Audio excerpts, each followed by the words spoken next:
Let's go on a walk. Boy, I am not gonna lie, I'm a little tired today. It's only Tuesday, but I've been working, I think 9 days straight now. And ADHD moment, new house.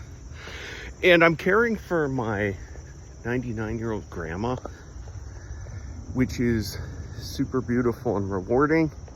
And I'm here for 2 weeks, but it's long days, and some days are easier than others. With that said, it's extremely nice out, and I'm already feeling a little better.